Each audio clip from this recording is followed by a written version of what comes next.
నమస్తే, welcome to Ravi కిరణాల news. ముందుగా బులెటిన్లోని హెడ్లైన్స్ చూద్దాం. బీఆర్ఎస్ బీజేపీపై పొన్నం ప్రభాకర్ తీవ్ర వ్యాఖ్యలు. బీసీలకు న్యాయం చేయని పార్టీలపై మండిపడ్డారు. రాజకీయ నాటకాలను ఆపండి.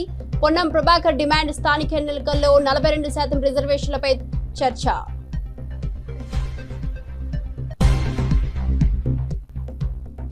ఆంధ్రప్రదేశ్ గంజాయి హబ్ నుంచి విముక్తి చర్చానీయాంశం. చంద్రబాబుతో ఈగల్ ప్రణాళిక సంచలన మార్పులు. గంజాయి నియంత్రణలో కూటమి ప్రభుత్వ విజయం. గంజాయి సమస్యపై ఆంధ్రప్రదేశ్ కొత్త దారి.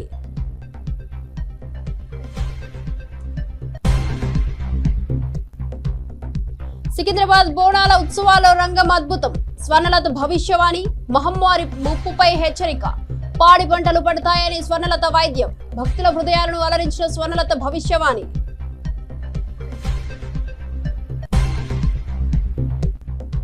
తెలంగాణ మహిళా నాయకుల ఆందోళన. జాగృతి కార్యాలయం ఎదుట ఉద్రిక్తత. తీన్మార్ మల్లన్నపై చర్యలు. మహిళా నాయకుల డిమాండ్. సంచలనంగా మహిళా కమిషన్ పనితీరుపై అసంతృప్తి. చైర్పర్సన్ అందుబాటులో లేదు. మహిళా కమిషన్ ఎదుట ఉద్రిక్తత వాతావరణం. రాజకీయ చర్చానీయాంశం.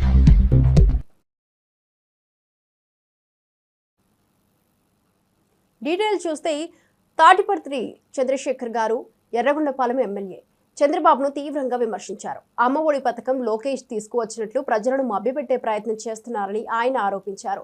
ఈ పథకం ఎవరు తీసుకువచ్చారో ప్రపంచానికి తెలుసని, చంద్రబాబు మాయావిల్లు మాటలతో ప్రజలను మరింత కన్ఫ్యూజ్ చేయాలని యత్నిస్తున్నారని చెప్పారు. చంద్రబాబు మాటలు రాజకీయ వేదికపై సంచలనంగా మారాయి. ప్రజలు ఈ మాటలను పట్టించుకోవద్దని, వాస్తవాలను గుర్తించాలన్నారు.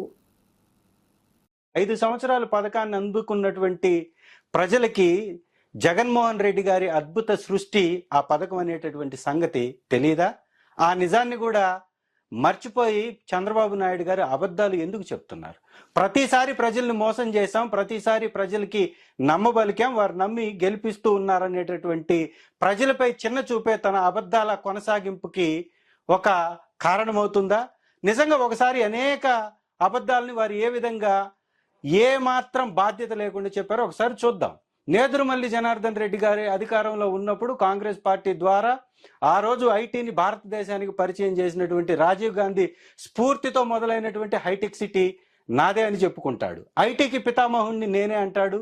Outer ring road YS Rajasekhara Reddy గారు తీసుకొచ్చేసి ఒక నగరానికి, హైదరాబాద్కి మణిహారంగా తయారు చేసినటువంటి ఔటర్ రింగ్ రోడ్డు నా సృష్టి అంటాడు. రాజీవ్ గాంధీ ఇంటర్నేషనల్ ఎయిర్పోర్ట్ గా ఈ రోజు ఉందా, అది వైఎస్ఆర్ గారి సృష్టి. అనేక సంవత్సరాలుగా దగా పడ్డటువంటి పోలవరానికి పునాదులు వేసి, పర్మిషన్లు తెచ్చి, పర్యావరణ అనుమతులు తీసుకొచ్చేసి పోలవరం మొదలుపెట్టి దాన్ని చాలా వరకు పనులు కంప్లీట్ చేసిన పోలవరం నాదే అంటాడు.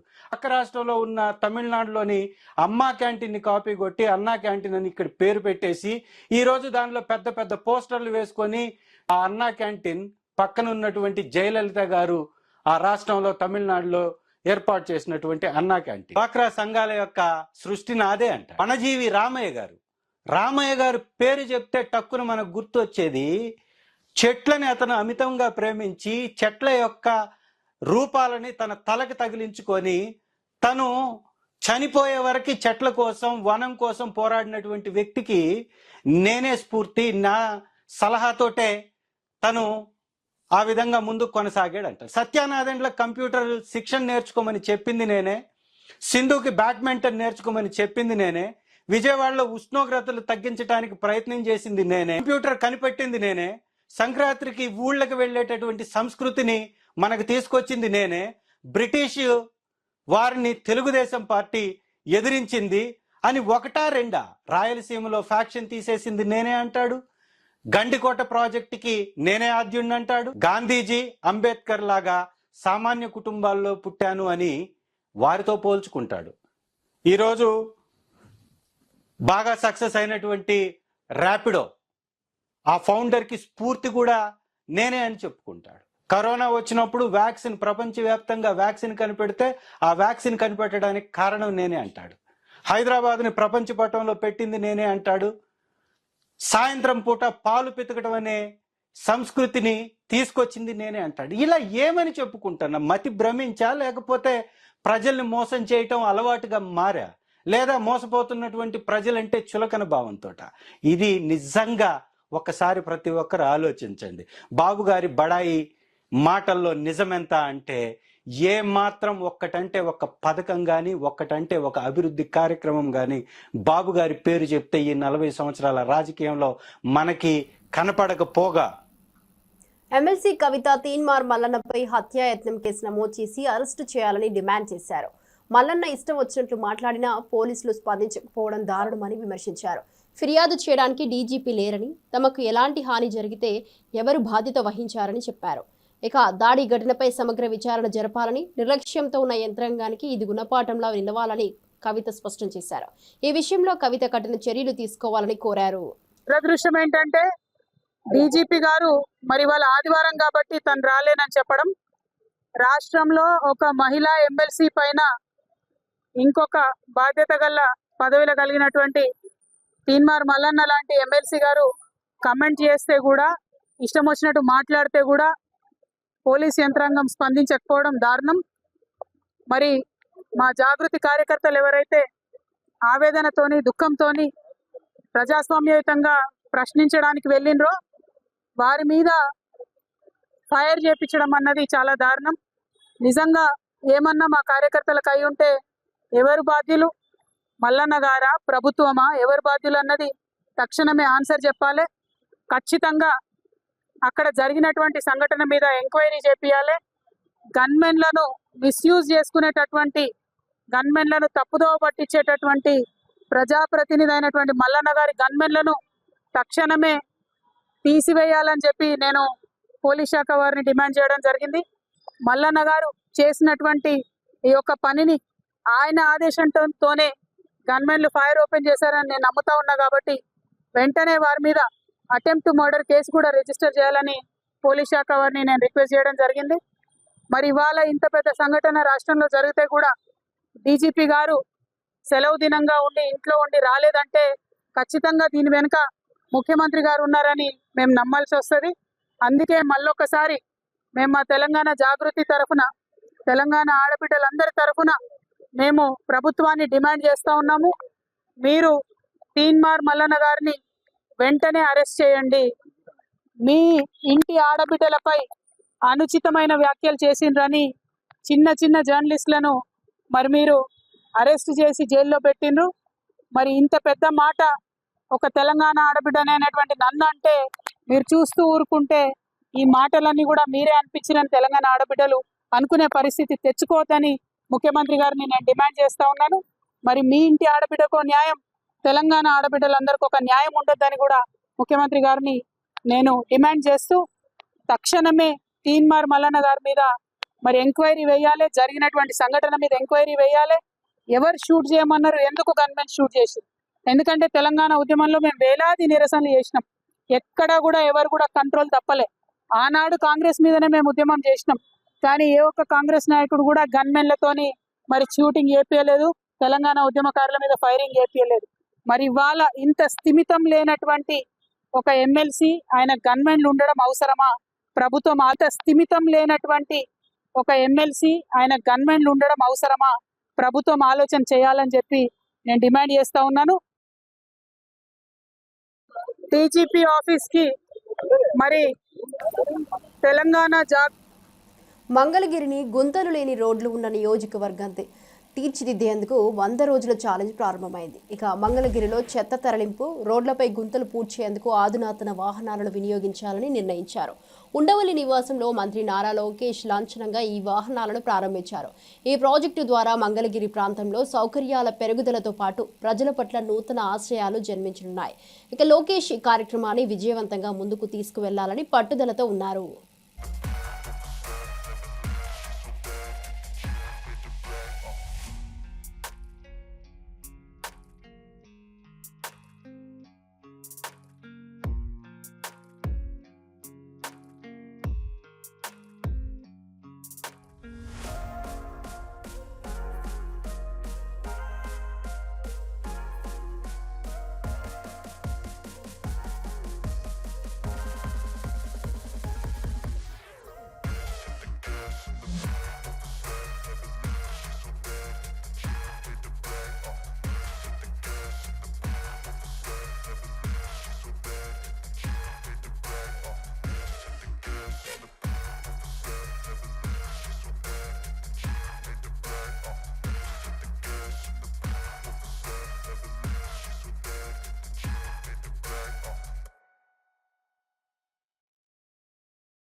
భారత వ్యోమగామి శుభాంశు శుక్లా సోమవారం అంతర్జాతీయ అంతరిక్ష కేంద్రానికి వీడ్కోలు పలుకుతున్నారు. 18 రోజుల యాత్రను ముగించుకొని భూమికి తిరిగి రావడానికి సిద్ధమవుతున్నారు. ఈ సందర్భంగా శుభాంశు శుక్లా అంతరిక్షం నుంచి తన చివరి సందేశాన్ని పంపించారు. భారత్ను ఆకాశం నుంచి గమనిస్తే ఉన్నత ఆశయాలు, నిర్భయత, నమ్మకంతో నిండిన గర్వంతో ఉన్న దేశంగా కనిపిస్తోందని అభిప్రాయపడ్డారు. సారే జహాసే అచ్చా అంటూ భావోద్వేగానికి లోనయ్యారు. ఈ సందేశం భారతీయుల మనస్సులను ఆకట్టుకుంటోంది. To be here and working alongside with a bunch of professionals like you. Over the past 2.5 weeks or so, we have done a lot of science on the station. We have done outreach activities and also looked back at the earth. Whatever time we found, we were always looking out the window, and it almost seems magical to me. And I would like to take this opportunity to thank my country and all their citizens for supporting this mission and me with all their hearts. And I would like to thank ISRO for making this happen. All the colleagues at ISRO who have worked tirelessly in developing all the protocols, the science and the outreach activities, the researchers back in India, the students who developed the outreach items that I carried. I would also like to thank NASA and its international partners, Axiom Space, SpaceX, for ensuring that we were trained adequately well and providing all the support round the clock, and all the people who were sitting on ground supporting this mission, making it extremely successful. I would agree with what TB said, that these missions have much far-reaching implications beyond science, and that is what I believe that this mission would also do in all of our respective countries as well. Going back from here, I carry with me a lot of memories and the learnings out of this mission that I would try and spread back. But the one thing that really sticks to me is what humanity is capable of when all of us come together from different parts of the world and work for a common goal or a common objective. It is truly incredible. So thank you everyone, and it has been an incredible mission for me. And अब कुछ शब्द मेरे देशवासियों के लिए हिंदी में. कमाल की यात्रा रही है ये मेरी, लेकिन अब जैसे मेरी ये यात्रा ख़त्म होने वाली है, आपकी और मेरी यात्रा अभी बहुत लंबी है. हमारी ह्यूमन स्पेस मिशन की जो यात्रा है वो बहुत लंबी है और बहुत कठिन भी है, लेकिन मैं आपको विश्वास दिलाता हूँ कि अगर हम निश्चय कर लें तो तारा अभी प्राप्यन्ते. ఈవెన్ సికింద్రాబాద్ ఉజ్జయిని మహంకాళి బోనాల ఉత్సవాల్లో ప్రధాన ఘట్టమైన రంగం కార్యక్రమాన్ని ఘనంగా నిర్వహించారు. ఈ సందర్భంగా మాతాంగి స్వర్ణలత భవిష్యవాణి వినిపించారు. ఆంధ్రప్రదేశ్ రాష్ట్రాన్ని, దేశాన్ని కాపాడే భారం తనదని స్వర్ణలత చెప్పారు. రాబోయే రోజుల్లో మహమ్మారి పునఃప్రవేశం చేస్తుందని, అగ్ని ప్రమాదాల ముప్పు కూడా ఉందని హెచ్చరించారు. భక్తులు జాగ్రత్తగా ఉండాలని సూచించారు. ఈ ఏడాది వర్షాలు సమృద్ధిగా కురుస్తాయని, పాడి పంటలు పండుతాయని స్వర్ణలత చెప్పారు. ఇక ఈ ప్రకటన భక్తులను అలరించింది. తప్పకుండా తల్లి, అదే విధంగా పోయిన సంవత్సరం నువ్వు చెక్కినట్టుగా వర్షాలు చాలా చక్కగా కొడతాయి, పాడి కొండలు సస్యవృద్ధి చాలా బాగుంటుంది అని తెలియజేశావు. ఈ సంవత్సరం రాబోయే సంవత్సరంలో ఎంత ఆనందంగా ఉంటుంది, ఆనందంగా ఉండడానికి నువ్వు ఏం ఆశీర్వదిస్తావు తల్లి? ఈ ఏడు వర్షాలు తప్పగా కురుస్తాయి, పాడి పంటలు కూడా సమృద్ధిలా ఉండే చూసే భారం నాది. మీరు మాత్రం 5 వారాలు నాకు పప్పు బెల్లం పలహారాలతోటి కాదు, నాకు ఎట్టి విధంగా నాకు ఈ జాతర జరిపించారు. నాకు అట్టి విధంగా నాకు కొల్లారి నుంచి బాల బచ్చల దగ్గర నుంచి. డిప్యూటీ సీఎం భట్టి విక్రమార్క రాష్ట్రాన్ని విపత్కర పరిస్థితుల నుంచి గట్టెక్కించడానికి సీఎం రేవంత్ రెడ్డి కృషి చేస్తున్నారు. గత ప్రభుత్వ హయాంలో బీఆర్ఎస్ రాష్ట్రాన్ని ఇబ్బందుల్లోకి నెట్టిందని భట్టి పేర్కొన్నారు. కృష్ణా, గోదావరి జలాల వాటాలపై సీఎం రేవంత్తో పాటు మంత్రి ఉత్తమ్ కుమార్ రెడ్డి దృష్టి సారించారు. ఈ చర్యలు రాష్ట్ర అభివృద్ధికి దోహదపడతాయని, ప్రజల సమస్యలను పరిష్కరించడంలో కీలకమని భట్టి చెప్పారు. కొత్త మార్గాలపై ప్రభుత్వం చర్చలు జరుపుతోందని తెలిపారు. ఈ రాష్ట్ర ప్రయోజనాలను కాపాడకుండా ఇక్కడ ప్రాంత ప్రజలకి ఇబ్బంది జరిగేటట్టుగా వాళ్ళు తీసుకున్న చర్యలే ఈరోజు రాష్ట్రానికి భారంగా మారాయి.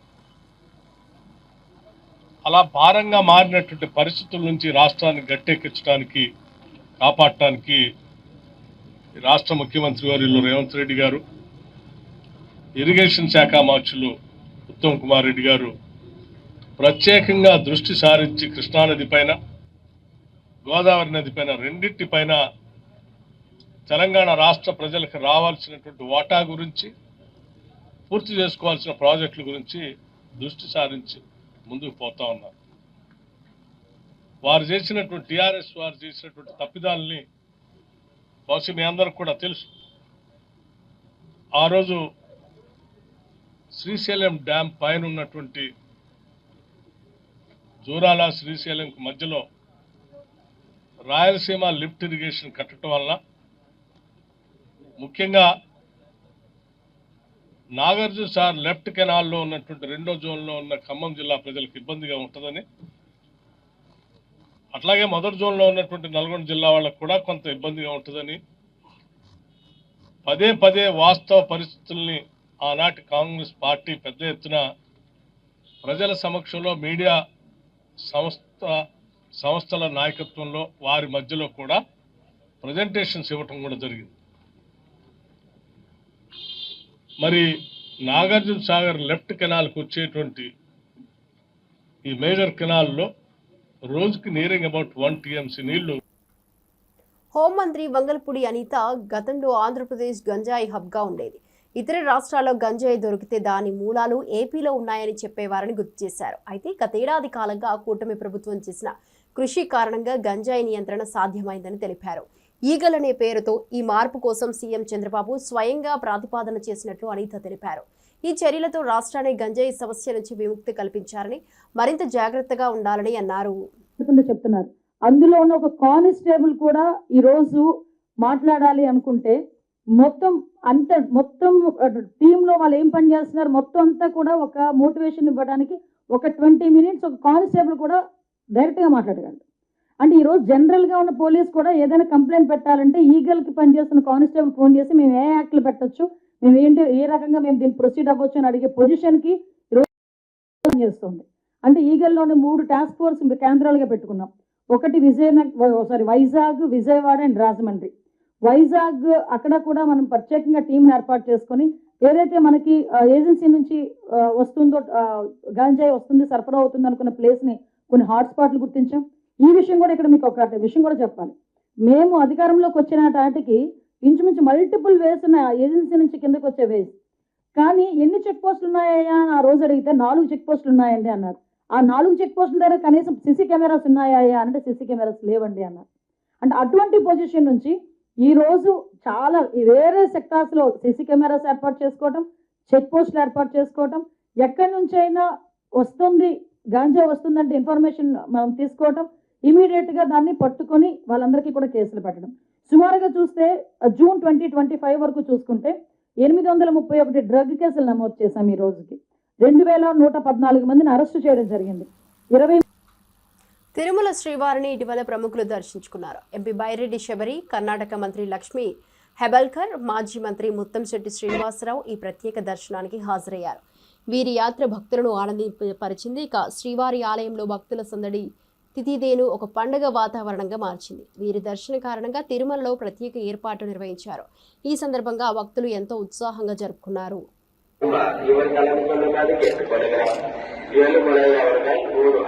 శ్రీవారి ఆలయం ఎదురుగా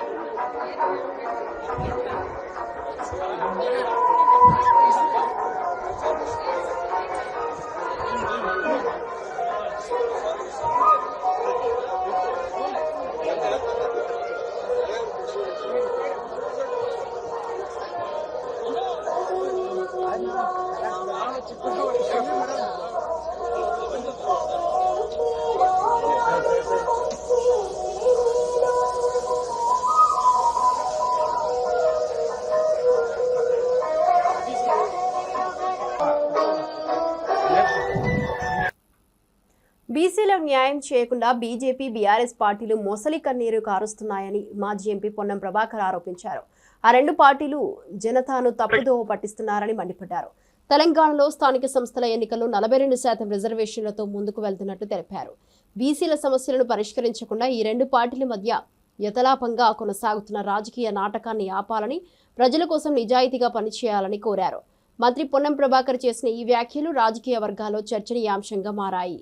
మీరు బీజేపీ టీఆర్ఎస్ పార్టీలు రెండు ఒకటే, ఢిల్లీలో చూసి గలీలో కూర్చి ఇద్దరు వాయిస్ ఒకటే. చూడండి ఏం మాట్లాడినా వాళ్ళు ఇద్దరు కలిసి దొంగ దొంగ అన్నట్టుగా ఇద్దరు కూడా కలిసి కాంగ్రెస్ పార్టీని సిద్ధాంతపరంగా వ్యతిరేకించడానికి బీసీలకు చేస్తున్న న్యాయాన్ని అనుమానాస్పదంగా ఒక చిత్రీకరించే ప్రయత్నంలో మీరే న్యాయపరమైన చిక్కులు తెచ్చే విధంగా పార్టీనే ఆనాడు మండలంలో కమండలు ఎట్లా అన్నారో ఇప్పుడు లీగల్ ఇష్యూస్ తెచ్చే ప్రయత్నం చేస్తున్నా. అట్లా మీరు తేనట్టయితే బరాబర్ తెలంగాణ 42% రిజర్వేషన్ ముందుకు పోతుంది. ఈ తెలంగాణలో స్థానిక సంస్థలలో 42% ప్రజాప్రతినిధులు పెరుగుతారు. మీకు ఇష్టం లేకపోతే ఇటువంటి మాటలు బయటకు వస్తూ ఉన్నాయి. ఇష్టం ఉంటే స్థానిక సంస్థల 42% బీసీ రిజర్వేషన్లు స్వాగతిస్తారు. కడుపులో కత్తులు పెట్టుకొని అలుముకున్నట్టుగా బీసీల గురించి ముసలి కన్నీరు గారుతున్నట్టుగా. అసలు నాకైతే అనుభవజ్ఞుడు లక్ష్మణ్ గారు మాట్లాడుతుంటే ఆయన ఆర్డినెన్స్ గురించి మాట్లాడతాడు, లేదా రాష్ట్రపతి గారి దగ్గర గురించి మాట్లాడతారు, లేదా ఎట్లా చెల్తుంది అంటాడు. అరే పెద్దోడివి, వయసులో పెద్దోడివి, అనుభవంలో పెద్దోడివి, పార్టీ అధ్యక్షుడు చేసినావు, రేపే మాపు జాతీయ అధ్యక్షుడి పేరు వస్తుంది. వీటన్నిటికీ మూలం భారతీయ జనతా పార్టీలో బీసీ నాయకులకు ప్రాధాన్యత ఇవ్వాలి కాబట్టి నీకు అర్హతలు వస్తున్నాయి. అది మర్చిపోయి ఇలా బీసీలకు అన్యాయం జరగడానికి పార్టీ పరంగా నీకు ఒకవేళ పెద్దలు నువ్వు తెలంగాణలో కాంగ్రెస్ పార్టీ తెస్తున్నదాన్ని వ్యతిరేకించు. తెలంగాణ మహిళా కమిషన్ కార్యాలయం ఎదుట తెలంగాణ జాగృతి మహిళా నాయకులు ఆందోళనకు దిగారు. తమ ఫిర్యాదులను తీసుకునేందుకు చైర్పర్సన్ అందుబాటులో లేకపోవడంతో నిరసన వ్యక్తం చేశారు. ముఖ్యంగా తీన్మార్ మల్లనపై చర్యలు తీసుకోవాలని మహిళా నాయకులు డిమాండ్ చేస్తున్నారు. కమిషన్ పనితీరుపై అసంతృప్తి వ్యక్తం చేస్తూ వెంటనే స్పందించి తమ సమస్యలను పరిష్కరించాలని కోరారు. ఈ ఘటనతో మహిళా కమిషన్ ఎదుట ఉద్రిక్త వాతావరణం నెలకొంది. నాయకుల నిరసన రాజకీయ వర్గాల్లో చర్చనీయాంశంగా మారింది.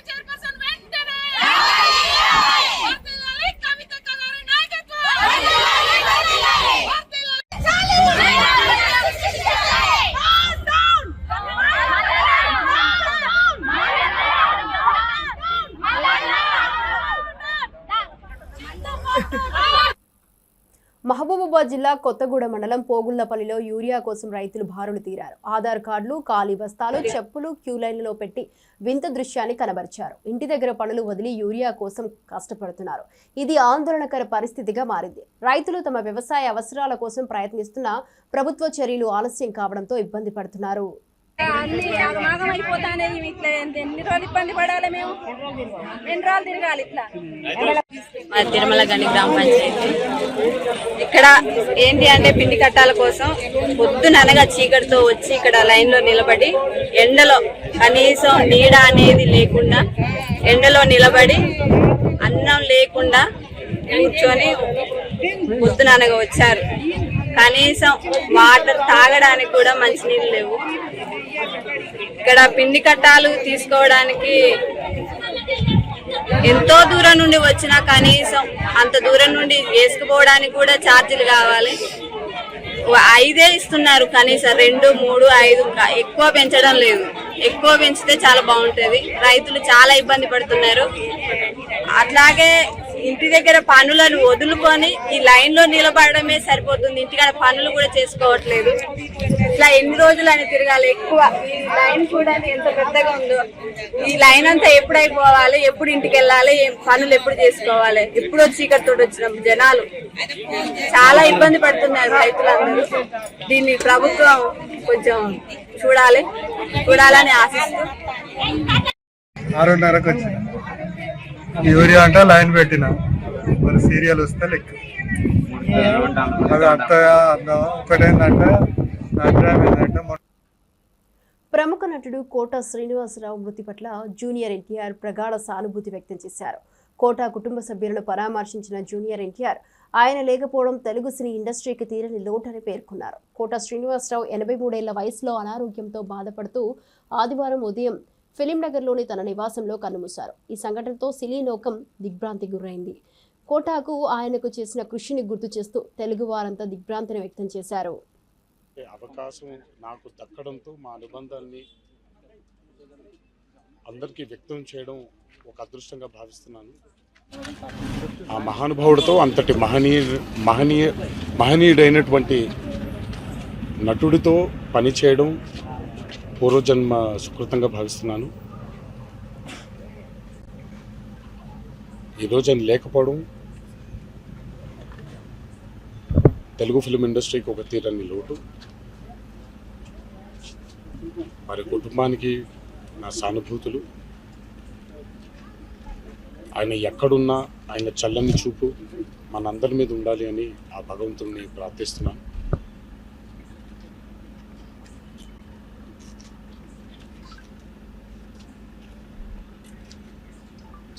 యాక్టింగ్ ఇండస్ట్రీకి, నటనకి ఒక నిలువెత్తు రూపం కోటా శ్రీనివాసరావు గారు. ఒకళ్ళే కోటా శ్రీనివాసరావు గారు. ఇంకో కోటా శ్రీనివాసరావు గారు మళ్ళీ పుట్టరు, మళ్ళీ రారు. అందుకే నేను అందరికీ విజ్ఞప్తి చేసేది ఏంటంటే, ఈరోజు మనకి ఉన్న మాధ్యమాల్లో ఆయన మనకి మిగిల్చి వెళ్ళిపోయినటువంటి ఎన్నో అద్భుతమైనటువంటి పాత్రలు, చిత్రాలు.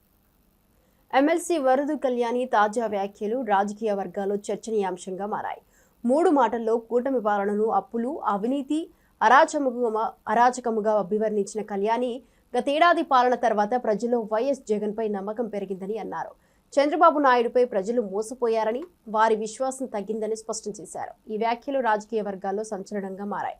జగన్ ప్రభుత్వంపై ప్రజల నమ్మకం ఎలా పెరిగిందో చెప్పుకుంటున్నారు. చంద్రబాబు నాయకత్వం మీద విమర్శలు కొత్త చర్చలకు దారితీస్తున్నాయి. అధికారంలోకి వచ్చి ఏడాది గడిచింది. ఏడాది కాలంలో ప్రజలందరికీ అర్థమైంది జగన్ అంటే నమ్మకం, చంద్రబాబు నాయుడు గారు అంటే మోసం అనేసి. అంత దారుణమైన పాలన చంద్రబాబు నాయుడు గారు పరిపాలిస్తూ ఉన్నారు. ఎన్నికల టైంలో ఇంటింటికి బాండ్స్ ఇచ్చారు. మేము జూన్ 4వ తేదీన ఎన్నికల్లో గెలుస్తాము, ఆ నెల నుంచే ఈ మేనిఫెస్టోలో ఇచ్చిన హామీలన్నీ కూడా అమలు చేసేస్తాము అని చెప్పి చూస్తే 13 నెలలైనా ఒక్క హామీ కూడా సరిగ్గా అమలు చేయని పరిస్థితి మనందరం చూసాం. అందుకే ఈ ఏడాది పాలనని ప్రజలు అంటూ ఉన్నారు. ఒక్క మాటలో చెప్పాలంటే వంచన అంటూ ఉన్నారు. 2 మాటల్లో చెప్పాలంటే విధ్వంసం, విశ్వాసఘాతకం అంటూ ఉన్నారు. ఈ ఏడాది కూటమి పాలనని 3 మాటల్లో చెప్పాలంటే అప్పులు, అరాచకం, అవినీతి అంటూ ఉన్నారు. ఈ కూటమి తెలుగుదేశం పార్టీ నాయకులు మహిళలపై వ్యవహరించే తీరు గురించి ఉప్పాల హారిక కృష్ణా జిల్లా జెడ్పీ చైర్పర్సన్ తీవ్ర ఆగ్రహం వ్యక్తం చేశారు. మంత్రి కొల్లు రవీంద్ర తనను మహానటి అంటూ వ్యాఖ్యలతో నన్ను దూషించారు అని ఆమె అన్నారు. అసభ్యంగా దూషిస్తూ దాడి చేసిన వారిని శిక్షించాల్సింది పోయి ఆమెపై విమర్శలు చేయడం పట్ల ఆయన ఆవేదన వ్యక్తం చేశారు. ఇక కొల్లు రవీంద్ర కంటే అసహ్యమైన వ్యక్తి లేరని, టీడీపీ నాయకులు తమ తీరును మార్చుకోవాలని, లేకపోతే వారి మూల్యం చెల్లించుకోక తప్పదని హెచ్చరించారు. ఇంతవరకు ఒక్కరైనా సరే ఆడపిల్ల తన మీద ఎందుకు ఇలా గుండాయిజం చేయడం, ఆడపిల్ల మీద మనం ఇలా చేయొచ్చా అని, ఒకవేళ చేసుంటే వారిపైన ఏదైనా చర్య తీసుకుంటామని చెప్పిన దాఖలాలు లేకపోగా ఇందాక ప్రెస్ మీట్లో చెప్తున్నారు రవీంద్ర గారు. మనుషులేనా మీరు? అన్నం తింటున్నారా? ఆమె మనిషి, మహానటి. నాకు 4 సంవత్సరాల నుంచి నేను కష్టపడి ఈ జిల్లా పరిషత్ చైర్మన్గా ఎక్కడ కూడా ఎవరిని నా లిమిట్స్లోనే నేను మాట్లాడాను తప్ప లిమిట్స్ క్రాస్ అయ్యి చేసింది ఏదీ లేదు, విమర్శించింది లేదు, వ్యక్తిగతంగా మాట్లాడింది లేదు. కానీ ఈరోజు ఆయన నాకు ఇచ్చిన బిరుదు మహానటి కూడా సరిపోదంట నా ముందు. అంటే వినడానికి అలివి కానీ జుగుప్సాకరమైన మాటలు నా చెవులతో నేను విన్నాను. రావే బయటికి అని అంత అసహ్యంగా మాట్లాడుతూ, అంత చండాలంగా మాట్లాడిన అన్ని శిక్షించాల్సింది పోయి ఈరోజు వారిని సపోర్ట్ చేస్తూ నన్ను మహానటి అని బిరుదునిచ్చారు. మా మావయ్య గారు నాకు జడ్పీ చైర్మన్గా నాకు భయంగా ఉంది, మావయ్య గారు నాకు అలవాట్లేదు అని చెప్తే ఆయన ఒకటే చెప్పారు, అందరితో నవ్వుతూ పలకరించమ్మా, నవ్వుతూ మాట్లాడు, అందరూ నీ ఫ్యామిలీ మెంబర్స్ లానే ఉంటారు. కేవలం నాయకత్వం కోసం పాకులాడుతూ మహిళకి ఇంత అవమానాన్ని మిగులుస్తున్నారంటే అది మీకే వదిలేస్తున్నాను. అదే మీ రాము గారు చెప్పారు, మీ కుటుంబం. ఇవి ఇప్పటివరకు నా బులెటిన్ అప్డేట్స్ చూస్తూనే ఉండండి రవికిరణాలు న్యూస్.